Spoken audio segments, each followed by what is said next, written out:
A este su programa de la voluntad de Dios, desde el corazón del hombre, en donde tú y yo en este momento nos disponemos a dejarnos amar un poco por nuestro Señor, a ver qué quiere para nosotros, qué nos quiere decir. Si es en el auxilio del Espíritu Santo, pues que sea Él el que habla en nuestros corazones.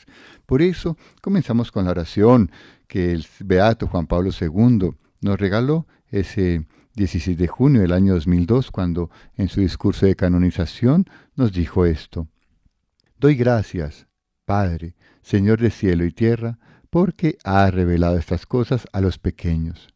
Cuán apropiadas resultan estas palabras de Jesús cuando te las aplicamos a ti, humilde y amado Padre Pío. Enséñanos también a nosotros, te lo pedimos, la humildad de corazón para ser considerados entre los pequeños del Evangelio, a los que el Padre prometió revelar los misterios de su reino. Ayúdanos a orar sin cansarnos jamás, con la certeza de que Dios conoce lo que necesitamos antes de que se lo pidamos.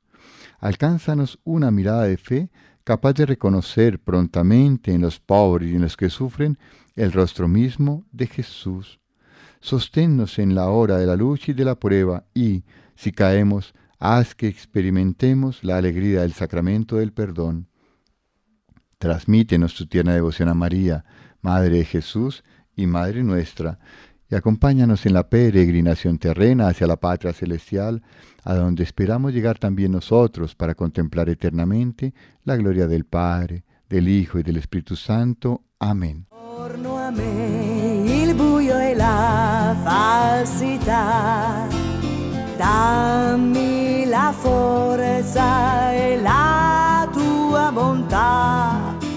Si retomamos un poquito esas historiecillas bellas del Padre Pío, y estábamos en estos días hablando de lo que hacía el Padre Pío en el confesionario, pero más de lo que hacía en el confesionario, que ya sabemos que confesaba, claro, tonto que soy, sobre a veces ese carácter que parecía un carácter irascible del Padre Pío, que parecía que lo hacía como si fuera un mal geniado, y yo sigo insistiendo que el Padre Pío no era mal geniado.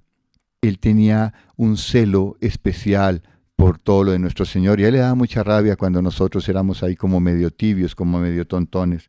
Por eso lo que más lo enfurecía a él, contábamos, era pues la principal causa que le hacía estallar en arrebatos de cólera. Resultaba ser cuando él escuchaba confesar listas y listas de pecados, y a veces pecados gravísimos, vuelvo y repito, como lo decía el programa anterior, y sentir que los confesaban con una indiferencia total. Yo vuelvo a decir, por ejemplo, la niña que llegaba: no, padre, he abortado 20 veces. Y el padre decía: ¿cómo así que ha abortado 20 veces? ¿Sí? ¿Y qué? ¿Y qué va a hacer de su vida? No, padre, pues nada, cada vez que quedo embarazada, como no quiero complicarme la vida con niños, pues aborto. Y claro, el padre pues decía: pero ¿cómo se le ocurre? Salga de aquí largo. Y bueno, seguramente alguna palabra no santa que hería al penitente salía de su boca. Pero era de raro que decía: ¿cómo es posible que venga usted a decir aquí que ha abortado 20 veces? Que no le importa, como si eso fuera: Señor, hoy comí fresas y mañana voy a comer manzanas. ¿No? Entonces, a veces la gente no iba preparada para la confesión con la contrición de corazón, porque recuerda que para que nosotros tengamos una confesión plena, uno de los requisitos es sentir dolor por el pecado que hemos cometido. Y no ir a decir: Señor, robé, pero más tarde voy a robar y mañana voy a seguir robando. No, no puede ser así. Uno debe ir con la convicción de que eso que va a confesar jamás lo va a volver a hacer, pase lo que pase. Y sobre todo sentir ese dolor en el corazón profundo, en donde el Señor nos da de verdad la posibilidad de no volverlo a hacer, ¿sí? Entonces hay gente que confesaba esos pecados con una indiferencia total, sin la más mínima demostración de arrepentimiento, y sí, como si se tratara de cosas sin importancia. Y esto pues lo hacía estallar de ira. Él, que le tenía tantísimo asco a todo lo que fuera ofensa a Dios, pues no podía soportar que la gente se quedara como tan tranquila después de haberlo ofendido. Escribiendo a su director espiritual, el Padre Pío le decía: la causa de mis estallidos de cólera en el confesionario es que siento en el alma un gran amor a Dios y un enorme deseo de que el prójimo se salve. Y pienso: ¿cómo es posible no entristecerse al ver a Dios tan ofendido por sus pecadores?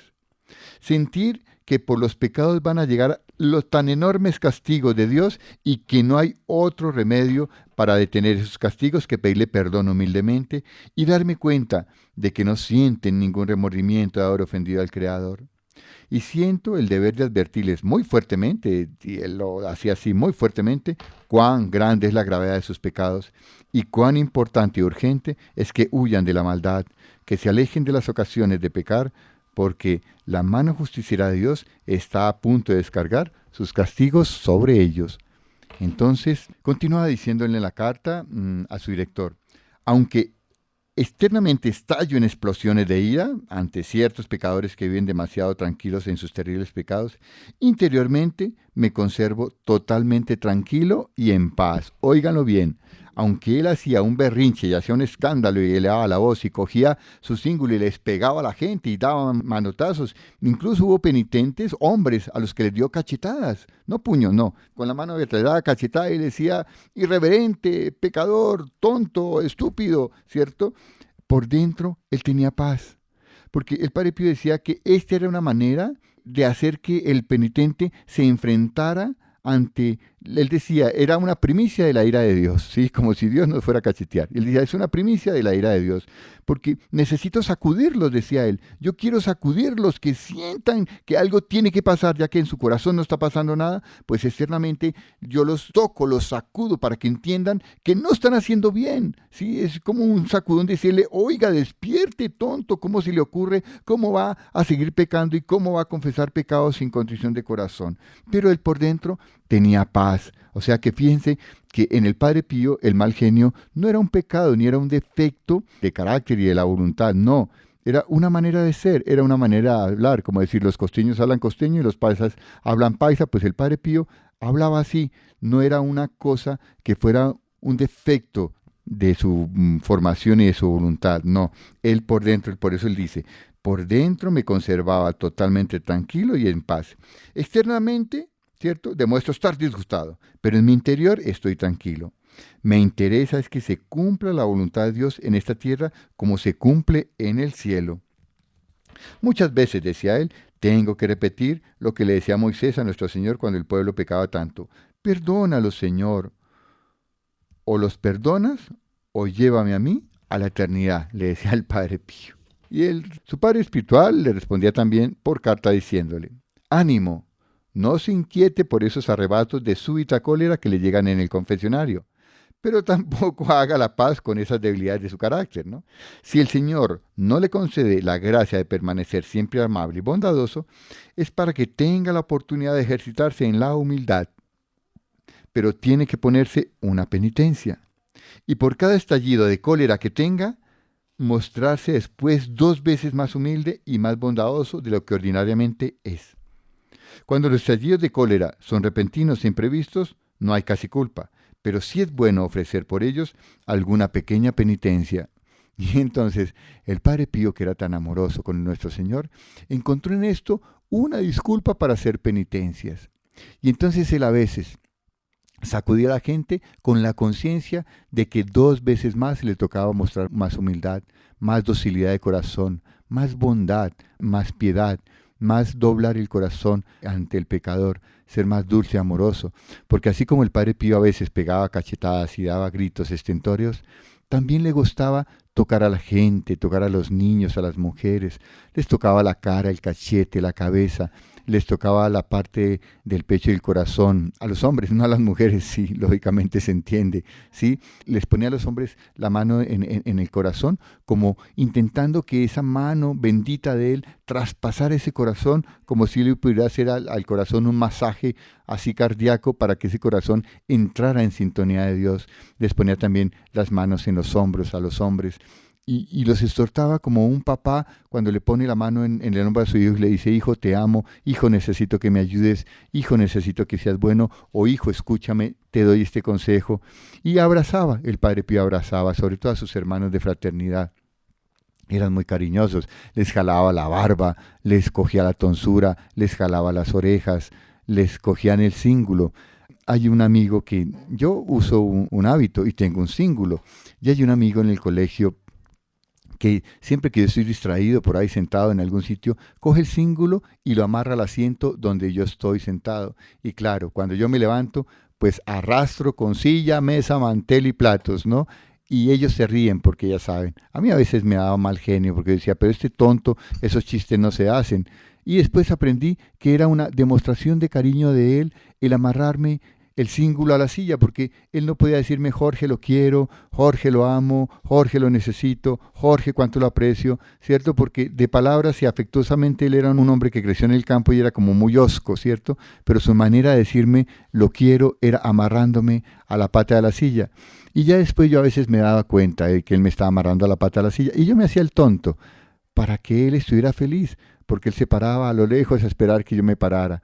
A veces cuando él tenía afán de irse, yo lo veía como inquieto y decía, me voy a parar de una vez para que él se ría y se vaya rápido. Y yo me paraba y arrastraba la silla. Y claro, yo lo buscaba con la mirada y le hacía esos ojitos de, ay, ¿usted cómo es? Y él se reía.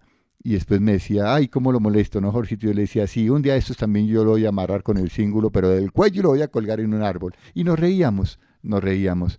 Eso hace con este compañero, por quien hoy bendigo. Pues así era el Padre Pío. Él aprovechaba esas situaciones para también ser 2 veces más humilde y encontrar en la penitencia la obediencia que su director espiritual le había dado. Bueno, paremos un momentico de esto y ya continuamos con los epistolarios del Padre Pío.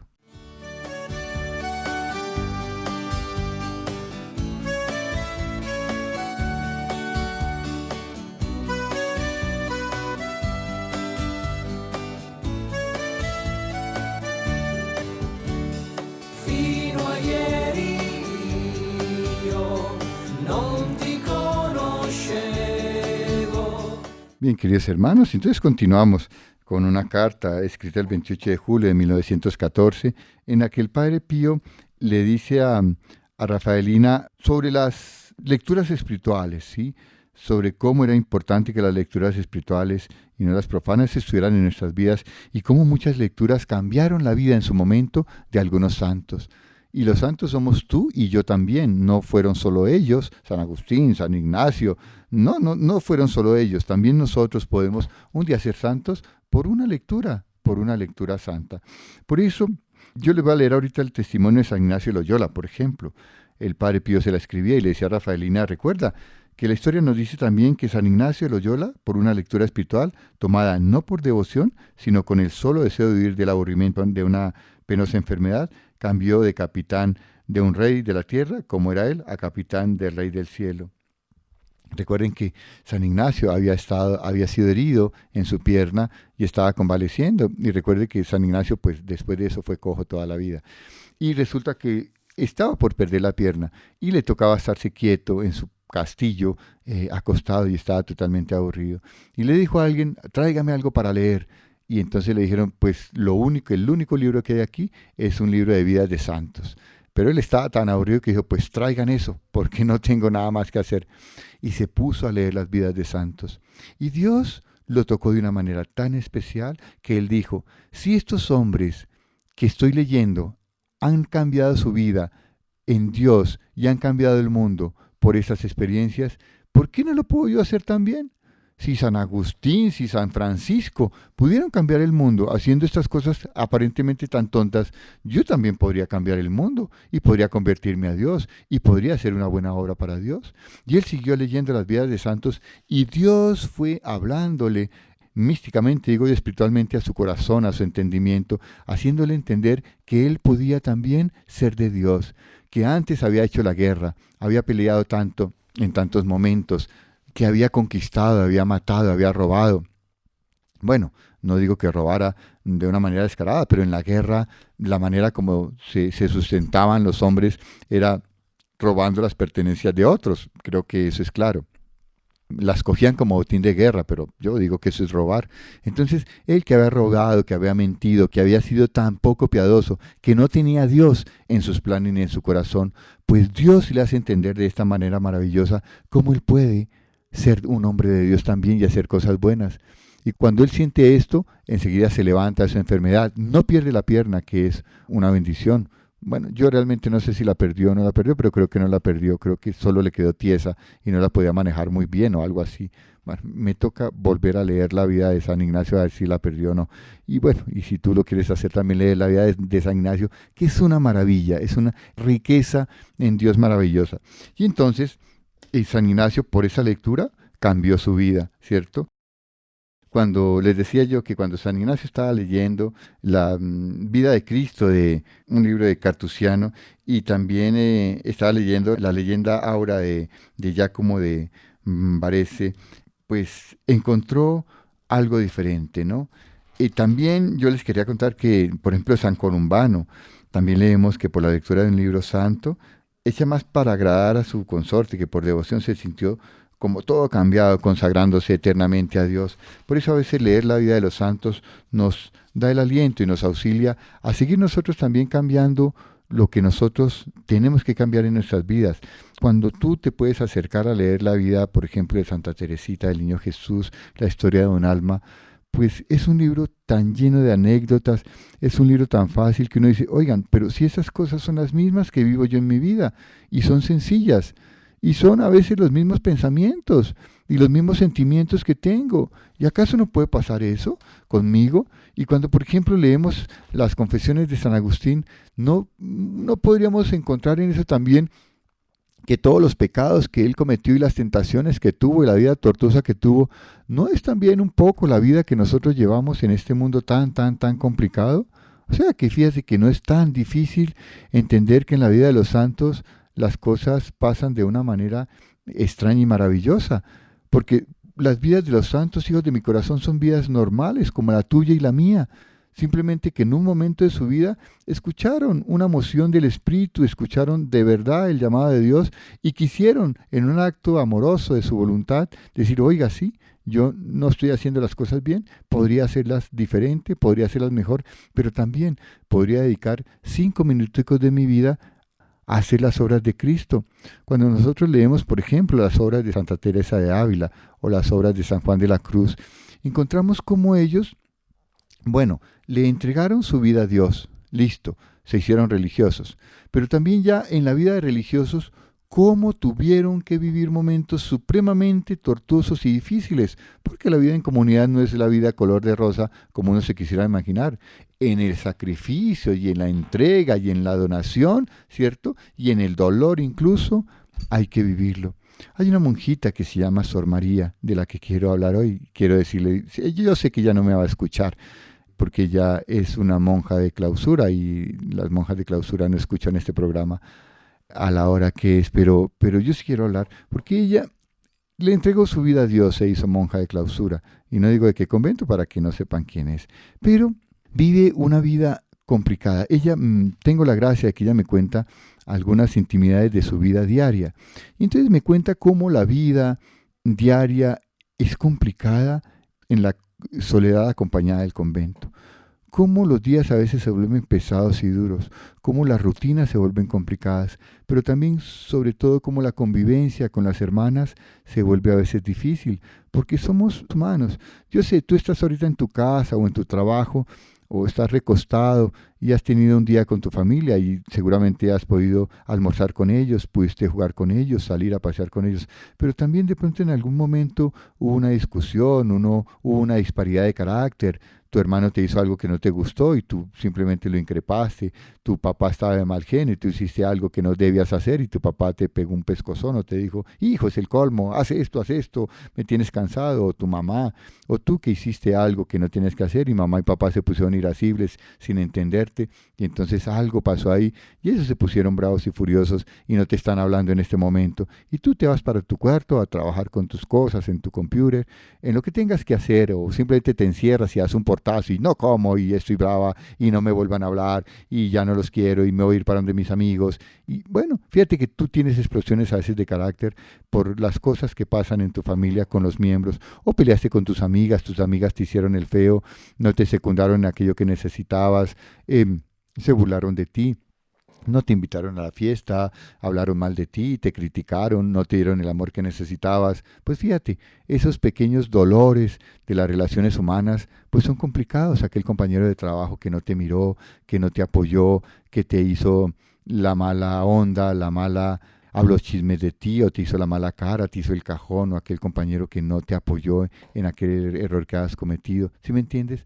Y tú te puedes hacer, ¿qué te digo? Tener una ingratitud en tu corazón y llenarte de un poco de ira, de un poco de rabia, así sea momentánea, pero tú explotas y dices, no quiero, te detesto, te odio, ya no te voy a volver a hablar y ojalá el cielo te tragara o el infierno te tragara, no sé. Uno a veces dice cosas y bobadas cuando está de mal genio, pero después cuando se da cuenta de que era una bobada y que uno de todas maneras necesita de esa persona, de esa gente, pues uno empieza a mirar qué tengo que hacer para ser diferente. Y Sor María José tiene esos problemas, no es entendida, no es tan amada como ella quisiera ser amada, y entonces sufre en su convivencia. Por eso, cuando leemos libros de santos, nos damos cuenta que ellos eran tan humanos como nosotros, pero también que tuvieron la posibilidad de entregarse al buen Dios, como tú y yo lo podemos hacer en un momento determinado, desde lo que haces, desde tu cama, desde tu comer, desde tu trabajo, desde tu estudio, desde siendo ama de casa, siendo abuela, siendo esposa, pues vivir las cosas de la vida normales que nos pasan y después regalarlas a Dios. Yo te invito hoy a que tú comiences tu diario espiritual, comienza a escribir un diario, si no lo haces, no solo de las cosas mundanas que te pasan, sino también de cómo Dios te habla de las cosas que te pasan cada día, que es lo que hicieron los santos. Escribir de las cosas cotidianas, pero también a la luz de Dios, cómo las vivieron ellos, cómo las sintieron. Porque no sabemos si cuando tú te mueras, ¿cierto?, vas a llegar al cielo y la gente va a decir, este hombre, esta mujer era un santo. Y miren, aquí dejó sus escritos, dejó su diario. Y ese diario espiritual puede servir un día para que muchas almas se salven, pueden ser un camino espiritual para muchas personas que como tú y como yo luchamos cada día por esa condición del camino a la santidad, esa condición de amar a Dios para que lleguemos un día a la vida eterna. Bueno, creo que debemos terminar. Vamos a hacer nuestra oración final, pidiéndole al Padre Pío que nos dé la gracia de escribir nuestro diario espiritual, de coger un cuadernito y irlo llenando para que un día, cuando Dios nos llame, alguien lo lea y diga, este hombre caminaba en Dios. Digamos pues, oh Dios, que a San Pío de Pietrelcina, sacerdote capuchino, le has concedido el glorioso privilegio de participar de modo admirable de la pasión de tu Hijo Jesús, concédeme por su intercesión la gracia de escribir nuestro diario espiritual que tan ardientemente deseamos, pero sobre todo, danos la fortaleza para llevar mi cruz a ejemplo de Jesús y alcanzar por ella la gloria de la vida eterna. Y a Nuestra Señora digámosle, Dulce Madre, no te alejes, tu vista de nosotros no apartes, ven con nosotros a todas partes y solos nunca nos dejes, y ya que nos amas tanto como verdadera Madre, haz que nos bendiga el Padre, el Hijo y el Espíritu Santo. Amén. Poi qualcuno ha parlato di te e della tua bontà, un calore, un profumo che mai più mi lascerà.